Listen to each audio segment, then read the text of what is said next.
지난 주일에는 우리가 창세기에 드러난 하나님의 구원과 또 하나님의 기대에 대해서 살펴보았고, 오늘은 출애굽기에 드러난 하나님의 구원과 우리에 대한 기대를 잠시 살펴보고자 합니다. 천지를 창조하실 때 하나님께서 맨 마지막에 사람을 지으시고는 사람에게 뭔가 기대하는 바가 있었지 않습니까? 하나님은 사람이 하나님의 대리자로 이 세상을 다스리고 관리하면서 창조주 하나님과 깊은 친밀한 사랑의 관계를 유지하기를 원하셨습니다. 하나님은 사람을 대리자로 세우셨습니다. 그리고 하나님은 사람을 사랑의 대상으로 만드셨습니다. 그런데 자유의지를 가진 사람이 하나님을 창조주로 인정하지 않고 사람이 하나님 노릇하고 싶은 그런 반역을 일으켰습니다. 그래서 사람은 반역 죄인이 되었습니다. 그런데 하나님께서는 그런 반역 죄인을 단박에 심판하지 않고 구원의 기회와 길을 약속하셨습니다. 바로 하나님의 아들 예수님을 여자의 후손으로 태어나게 해주시겠다. 그 여자의 후손으로 나신 예수님으로 인해서 죄인들을 구원해 주시겠다 하는 그런 약속을 창세기 3장 15절과 21절 이후에 이렇게 쭉 말씀하셨지 않습니까? 그 약속을 주신 하나님의 기대는 죄인들이 다시 하나님과 화목한 관계를 회복하는 겁니다. 관계 회복이 하나님의 기대입니다. 죄인들과 다시 화목한 관계로 회복하시려는 이 하나님의 기대와 소원은 성경 처음부터 끝까지 이어지는 주제입니다. 그러면 출애굽기의 내용을 살펴보는데요. 출애굽기의 핵심 사건이 뭡니까? 출애굽기에서 가장 핵심되는 사건이 뭐죠? 그 제목에 나오죠. 출애굽, 애굽에서 탈출하는, 애굽에서 종노릇 하던 이 백성들이 해방이 되어서 애굽에서 나오는 그 사건이 핵심 사건입니다. 그런데 이스라엘 백성들이 어떻게 하다가 애굽에서 종살이를 하게 되었는지 그걸 좀 알면 좋지 않겠습니까? 그렇죠? 애굽에서 나온 건 아는데 어떻게 애굽에서 살게 되었는지 그것도 알면 좋죠. 말을 조금 빨리 할 겁니다. 이게 애굽에서 어떻게 지내게 됐는지 정신을 바짝 차리시면 되겠습니다. 아담으로부터 그리고 아브라함을 거쳐서 아브라함의 자손인 이 이스라엘 백성들이 어떻게 애굽에서 살게 되었느냐? 아담과 하와는 에덴 동산에서 쫓겨난 이후로 930세까지 살면서 자녀를 막 놓습니다. 보통 이때는 900년 정도 살았거든요. 900년 가까이 살면서 계속 자녀를 놓으니까 얼마나 인구가 빨리 늘어나겠습니까? 엄청나게 인구가 많아졌습니다. 인구가 많아지면 죄도 많아집니다. 그 죄가 많아진 상황을 창세기 6장 5절 말씀해 보면 이렇게 말씀하죠. 여호와께서 사람의 죄악이 세상에 가득함과 죄악이 세상에 가득했다고 그래요. 세상에 가득함과 그의 마음으로 생각하는 모든 계획이 항상 악할 뿐임을 보시고, 아담과 하와가 하나님께 반역하고 죄인이 되었으니까 그 모든 자손들도 태어날 때부터 죄인으로 태어나는 거예요. 어릴 때부터 생각하는 게 악한 거죠. 죄악이 세상에 가득하게 됩니다. 이들의 죄가 너무 심각하니까 하나님께서는 이 죄인들을 심판하십니다. 물로 심판하시죠. 이게 바로 노아의 홍수입니다. 노아 홍수는 지어낸 이야기가 아니고 역사적인 사실이고 역사적인 사건입니다, 여러분. 미국에 가면 그랜드 캐년이라는 깊은 계곡이 있습니다. 긴 계곡이 있는데 진화론자들은 이것을 수억 년 동안에 이게 쌓이고 깎이고 해서 만들어졌다고 이야기하는데 순엉터리입니다. 노아 홍수의 분명한 증거입니다. 여러분 시간 나시면 미국에 한번 다녀오시고요. 그리고 가시는 길에 이재만 선교사님의 강의를 한번 듣고 가시면 이 그랜드 캐년을 보면서 노아 홍수가 사실이구나. 하나님이 천지를 창조하신 게 사실이구나. 지질학적으로도 확인할 수가 있습니다. 하나님께서 그렇게 심판하시는 동안에도 아담에게 하신 약속을 기억하시고 노아와 그의 8가족은 살려주십니다. 방주를 짓게 해서 노아와 또 세 아들과 세 며느리와 노아의 아내 8명을 살려주십니다. 그래서 인류는 8명으로 다시 시작을 하죠. 홍수 이후로는 지구의 환경이 많이 나빠졌기 때문에 사람들의 수명이 매우 짧아졌습니다. 그렇지만 인구는 다시 점점 늘어났습니다. 사람이 많아지면 죄도 많아지는 법이죠. 이번에도 사람들은 하나님께 도전합니다. 창세기 11장 4절 말씀에 우리 같이 한번 보겠습니다. 시작.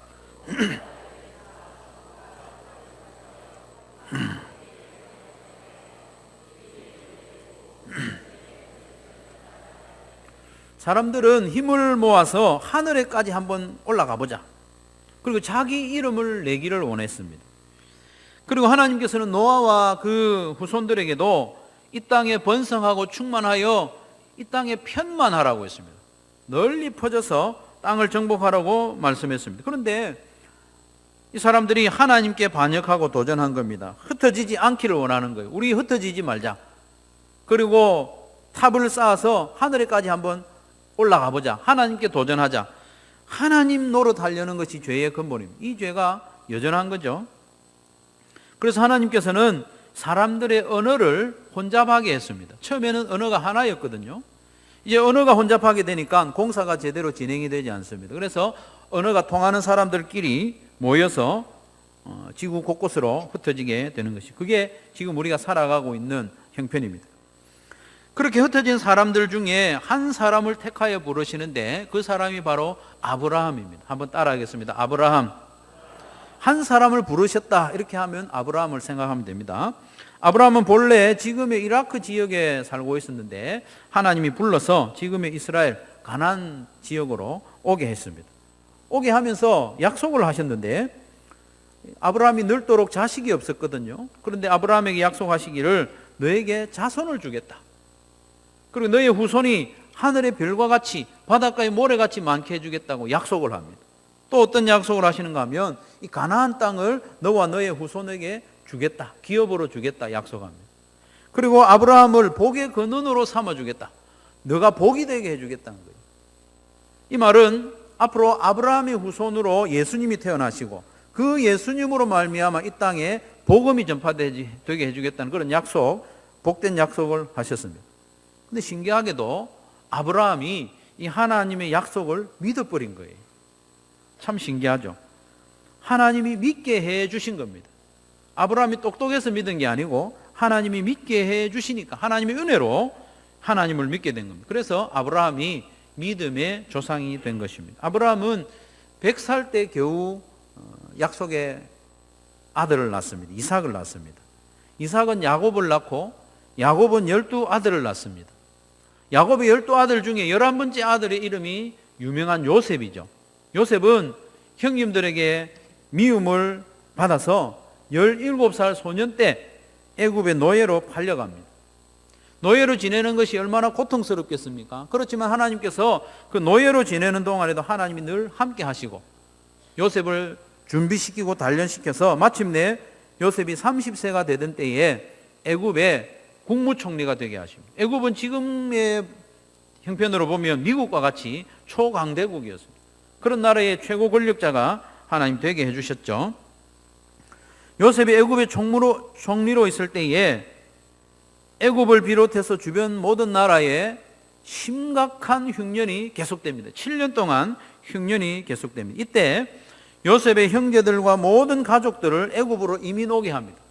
가나안 땅에 그대로 있으면 굶어 죽으니까 애굽에 비축된 양식이 많아서 이렇게 초대를 해서 모든 가족들을 이민 오게 합니다. 저 같으면 저를 팔아먹은 형님을 가만두지 않았을 거지만 요셉은 하나님이 이 모든 것을 계획하셨다 하면서 용서하고 그들을 먹여 살립니다. 그렇게 애굽으로 이민 온 아브라함의 후손은 모두 70명 정도 되었습니다. 70명. 70명이 이민을 왔는데 400년 동안 애굽에 지내는 동안에 무려 200만 명이나 되는 많은 군대가 됩니다. 여러분, 아브라함 때에 하나님이 가나안 땅을 다스리도록 주셨으면 아브라함이 다스릴 수 있을까요?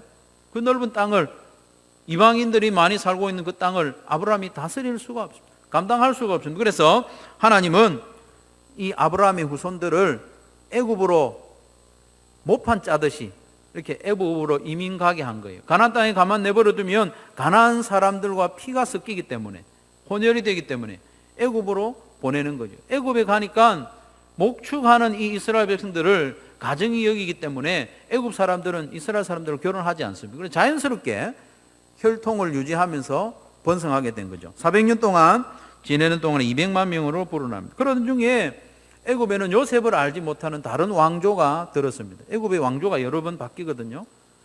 요셉을 알지 못하는 왕조가 들었었는데 이스라엘 백성들이 많아지니까 덜컥 겁이 나는 거예요. 전쟁이 났을 때 이 이스라엘 백성들이 적군의 편에 붙으면 애굽이 큰 낭패를 당한다. 그래서 이스라엘 백성들을 괴롭히고 노예로 부리기 시작했습니다. 고생하고 있는 중에 하나님께서 준비하신 사람이 바로 모세입니다. 모세. 하나님께서는 모세를 통하여 애굽에 10가지 재앙을 내리신 이후에야 이스라엘 백성들이 해방이 됩니다. 그 10번째 재앙이 뭡니까? 장자의 죽음이죠. 애굽의 모든 장자들이 다 죽었습니다. 사람만 죽은 게 아니고 짐승의 장자까지 다 죽는 그런 재앙 가운데 하나님께서는 이스라엘 백성들은 살려주셨어요. 어떤 방식으로 살려주셨는가 하면 어린 양을 잡아서 그 피를 문설주에 발라놓는 거예요. 그 피를 보고 하나님은 이스라엘 백성들을 살려주셨다는 거예요. 이 일이 있은 후에 1500년이 지나고 예수님은 실제로 이 땅에 오셔서 하나님의 어린 양으로 십자가에 달려 돌아가시죠. 6월절 어린 양은 예수님을 벌써 상징하고 있습니다. 하나님께서 아담과 하와를 위해서 가죽옷을 지어 입히셨다고 지난주에 말씀을 드렸는데 그때 피 흘리고 죽은 짐승이 바로 예수님을 상징하는 거죠. 그때부터 예수님을 하나님은 예언해 주셨고 약속을 이루어 가셨습니다. 그 예수님이 십자가에서 흘리신 피가 나를 위해 흘리신 것이라는 믿는 사람은 모든 죄를 용서받고 구원받는다. 이게 하나님의 구원 역사이고 약속입니다. 하나님의 구원 방법입니다. 이것을 믿는 모든 성도들 되시기를 바랍니다. 그렇게 애굽에서 나온 백성들이 드디어 3개월 되던 때에 하나님의 산 시내산에 도착하게 됩니다. 그게 오늘 본문 1절입니다. 1절을 보시면 그렇죠. 애굽 땅을 떠난 지 3개월 되던 날에 시내 광야에 이르렀다. 시내산 앞에 이르렀죠. 이제 우리가 살펴볼 내용을 좀 자세히 보겠습니다. 하나님께서는 이스라엘 백성들을 애굽에서 구원해내신 목적을 오늘 본문에서 말씀합니다. 사건으로만 따지면 출애굽 사건이 가장 큰 사건이죠. 그러나 출애굽기 전체에서 의미를 따져보면 출애굽기 19장 오늘 본문에서 하나님이 시내산에서 이 백성들과 언약을 맺는 장면이 가장 중요합니다. 의미를 따지자면 하나님께서는 이스라엘 백성들을 애굽에서 구원해내신 후에 그들에게 뭔가 기대하는 바가 있었습니다. 원하는 바가 있었죠. 그래서 하나님께서는 모세를 시내산으로 불러 올리셨습니다. 시내산으로 불러 올리시죠. 3절 말씀해 보면 모세가 하나님 앞에 올라가니 시내산에 올라갔다는 말입니다. 모세의 나이가 몇 살이죠 지금? 80세 아니면 81살 아주 나이가 많은 노인입니다. 그런데 하나님께서 산으로 불러 올리시는 거예요. 한 번만 올라간 게 아니고 이 며칠 사이에 3번이나 올라갔다 내려갔다 하는 거예요. 왜냐하면 하나님과 이 백성들 사이에서 중재자 역할을 하고 있거든요. 하나님이 말씀하시면 그걸 백성들에게 전하는 거예요. 전해서 하나님의 말씀을 순종하겠다 백성들이 답하니까 그 답을 가지고 또 하나님께 올라가는 거예요. 하나님께 올라갔다가 이 백성들 산에 올라오지 못하도록 주의를 주고 다시 올라와라. 그래 내려갔다가 또 올라가니까 하나님께서 언약의 말씀을 주시는 그 내용이 쭉 이어집니다. 80 노인이 그 높은 시내산에 오르락 내리락 할 수 있는 게 참 좋겠죠, 그렇죠? 어쨌든 하나님께서는 이 언약을 맺기 전에 하나님이 이스라엘 백성들을 애굽에서 건져냈다는 것을 분명히 다시 한번 짚으십니다. 3절 말씀, 4절 말씀 그런 내용이죠. 내가 너희를 애굽에서 이끌어냈지 않느냐? 내가 너희를 어떻게 건져냈고 독수리의 날개로 너희를 업어서 여기까지 인도했다는 너희들 알지? 그걸 확인한 이후에 이제 언약을 맺으시고자 하는 거예요. 하나님한테 주권이 있다는 것을 말씀하시고 언약을 맺습니다. 5절 6절인데요. 5절 6절 같이 읽겠습니다. 시작.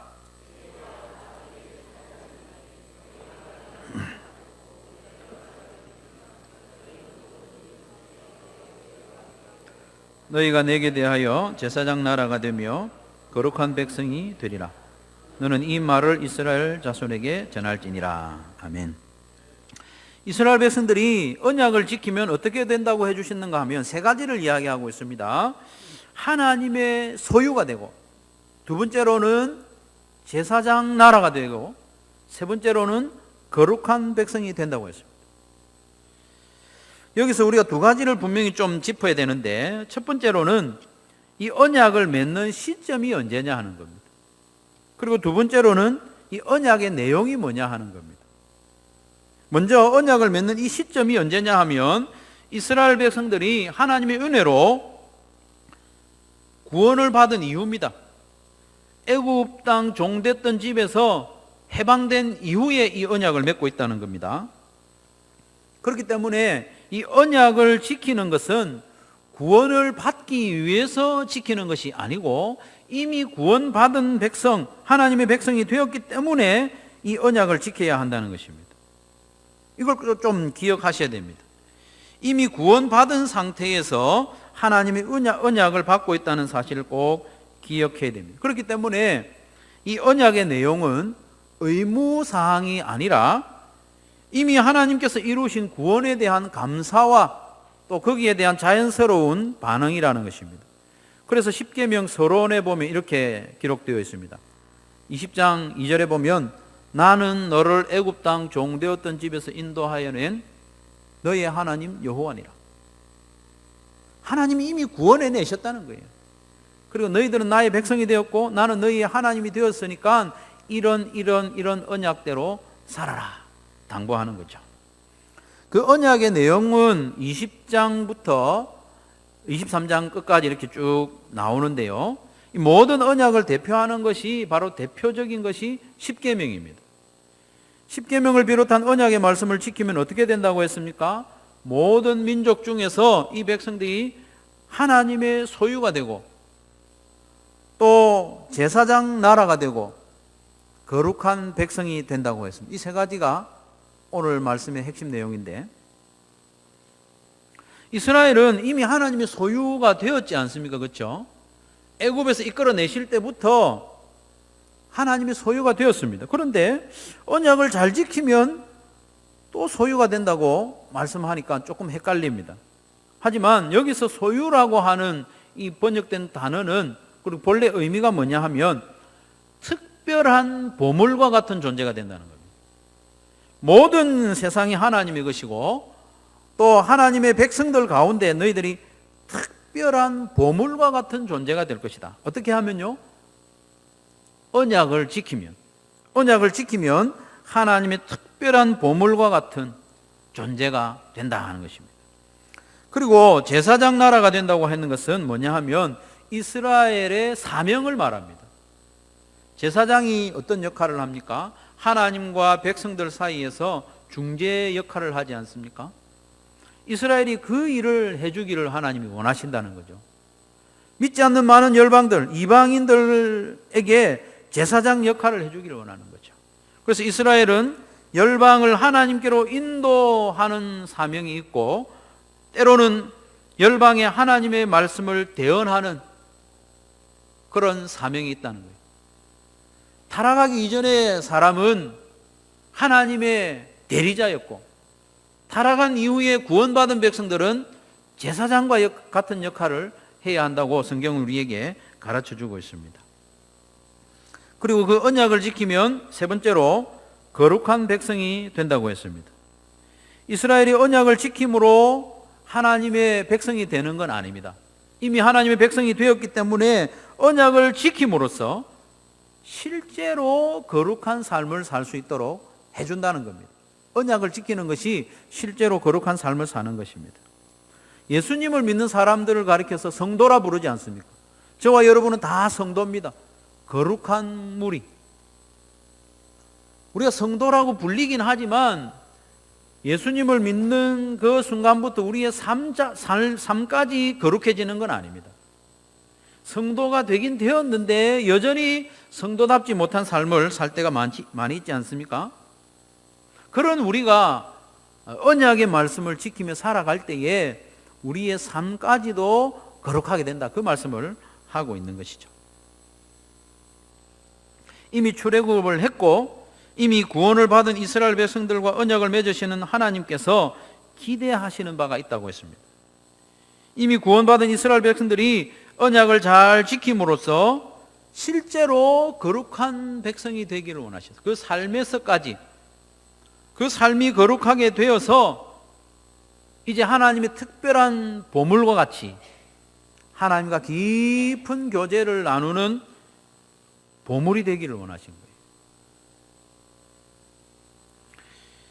거룩한 백성이 된다는 것이 앞에 두 가지의 영향을 미치는 말씀입니다. 하나님께서 우리에게 거룩한 삶, 언약을 지키는 삶을 요구하시는 목적이 무엇입니까? 그게 뭐냐면 하나님 앞에 나올 때 우리가 부담스럽거나 두렵지 않고 하나님 앞에 나오는 것이 즐거움과 행복이 되기를 바라서 그런 겁니다. 제가 아는 목사님 중에 아이를 2명을 입양한 목사님이 있습니다. 아이가 2명이 있는데도 2명을 더 입양을 했어요. 만약에 여러분들이 사랑하는 마음으로 아이를 2명을 입양을 했다고 생각해 보십시오. 이 아이가 어떻게 되기를 원합니까? 이 아이가 늘 눈치 보고 내가 이 집 본래는 이 집 자식이 아닌데 눈치 보고 조심해야지 이렇게 자라기를 원합니까? 아니면 부모와 친밀한 관계로 자라기를 원하십니까? 생각 안 해보셨습니까? 아이를 입양해 놓았는데 이 아이가 자꾸 부모의 눈치를 보고 냉장고도 함부로 열지 못하고 집안에 방 안에 자기 방 안에 가만히 앉아 있으면 그 입양한 부모의 마음이 안타깝죠. 마찬가지입니다. 우리가 하나님의 자녀로 입양이 되었습니다. 이제는 하나님 앞에 나오는 것이 자연스럽고 하나님과 대화하고 교제하는 것이 기쁨이 되어야 합니다. 그렇게 되기 위해서는 언약을 잘 지키는 삶을 살아야 됩니다. 하나님이 주신 언약을 번번이 어기고 언약에 반대되는 삶을 살아간다면 하나님의 자녀로 입양은 되었는데 하나님 볼 낯이 없는 거예요. 여러분이 만약에 경찰이 친한 친구가 있다고 한번 생각해 보십시오. 제대로 된 경찰, 다른 사람한테 돈 빼앗고 이런 경찰 말고 법을 제대로 지키는 경찰이 여러분하고 친하다고 한번 생각해 보십시오. 이 경찰하고 친하면 그 경찰하고 이렇게 만날 때 자기가 사기치고 거짓말이나 하고 이렇게 하는 상태에서 그 경찰을 만나면 괜히 쫄리죠. 안 그렇겠습니까? 내 삶이 법대로 살면 그 경찰 친구하고도 얼마든지 가깝게 지낼 수 있는 거죠. 법을 자꾸 어기면 그 경찰 만나기 싫을 거예요.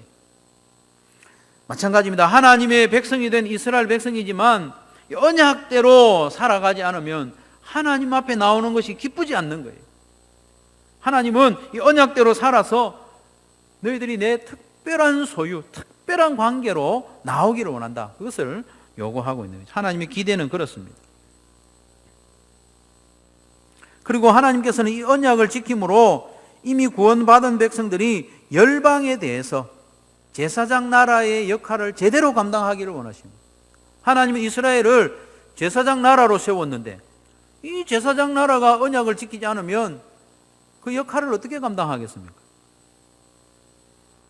그래서 베드로는 베드로전서 2장 9절 말씀이 이 말씀을 그대로 반복합니다. 같이 한번 읽겠습니다. 시작.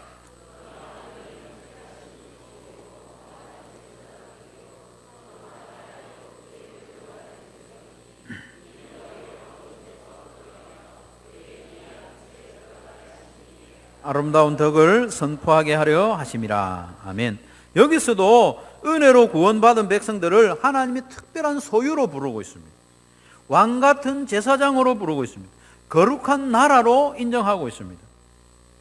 성도와 교회를 하나님의 특별한 소유로 제사장으로 거룩한 백성으로 삼으신 목적은 우리를 구원해 주신 하나님의 은혜와 아름다운 덕을 어떻게 하기 위함이라고요? 선포, 널리 알리는 겁니다. 오늘 찬양에서 산 위에 올라가서 크게 외치는 거예요. 어느 산에 올라가야 됩니까? 산 위에 올라간다는 것은 은유죠. 산에 올라가면 오히려 사람이 없습니다.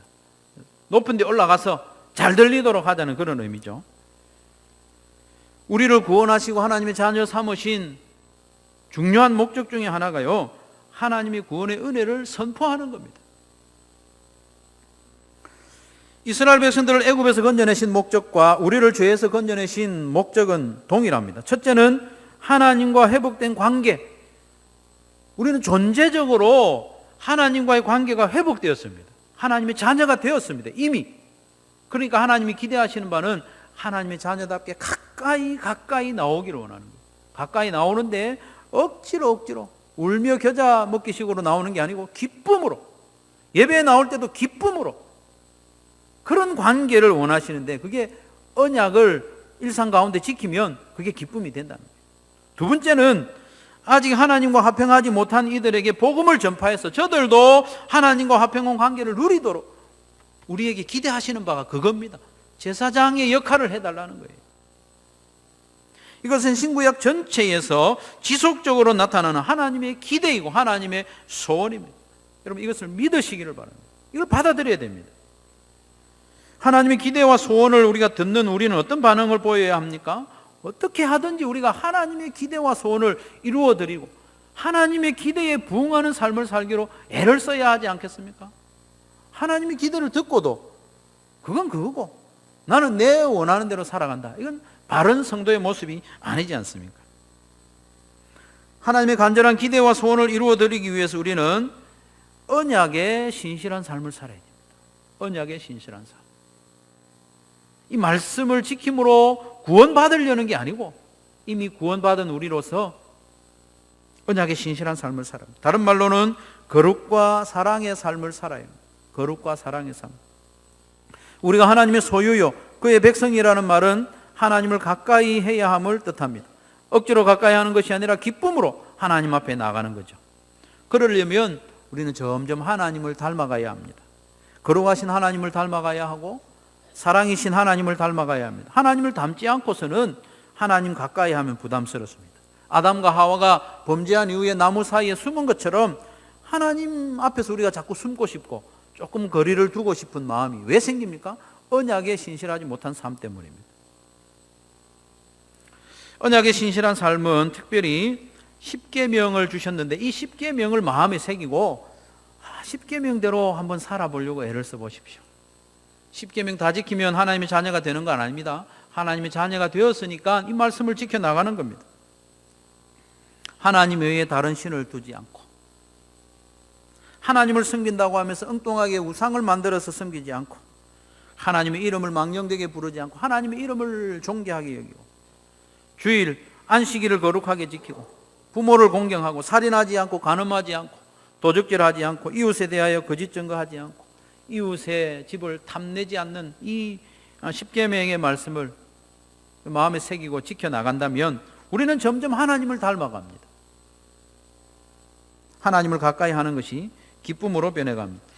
10가지는 우리에게 좀 부담스럽다. 그래서 이제 예수님이 10가지를 2가지로 요약해 주셨죠. 마태복음 22장 37절부터 같이 읽겠습니다. 시작.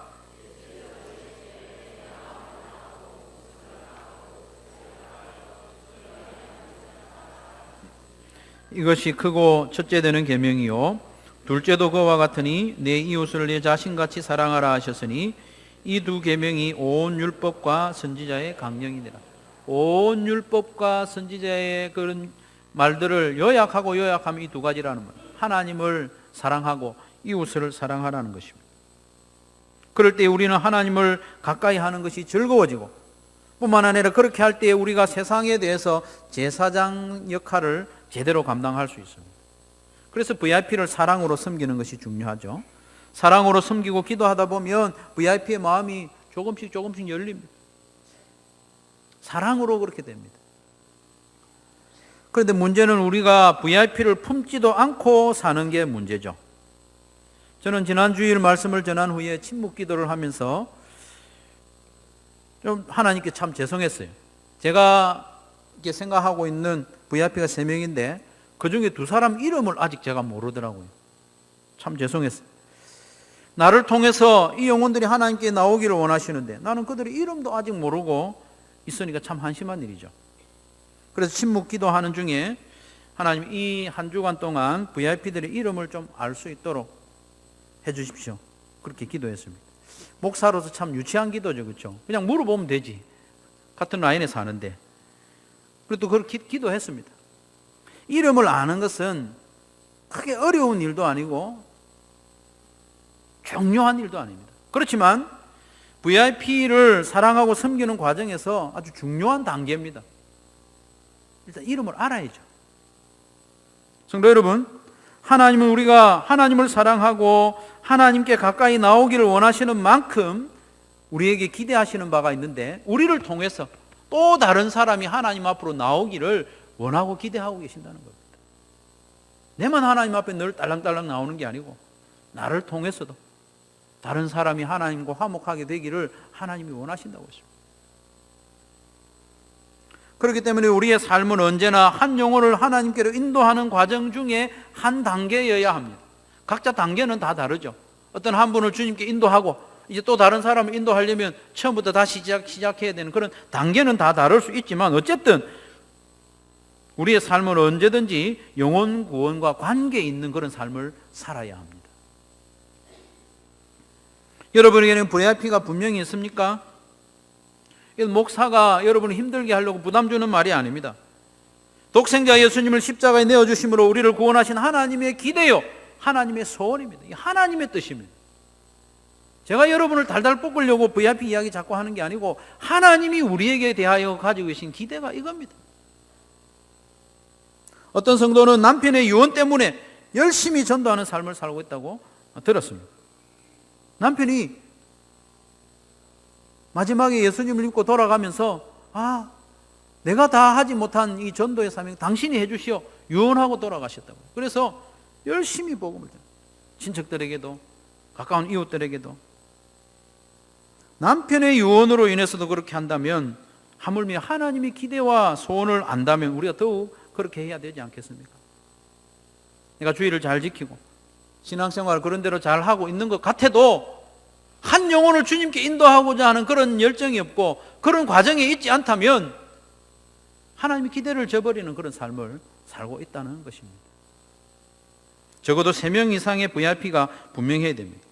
그 중에는 여러분의 목장과 또 한수만 교회로 인도할 대상이 있어야 됩니다. 저 미국에 있다거나 서울에 있는 사람만 다 정해가지고 그렇게 하지 마시고 실제로 내 삶 가운데 섬길 만한 사람이 VIP로 구체적으로 있어야 합니다. 영혼 구원은 VIP를 정하는 것부터 시작됩니다. 정해야 하죠. 정해야죠.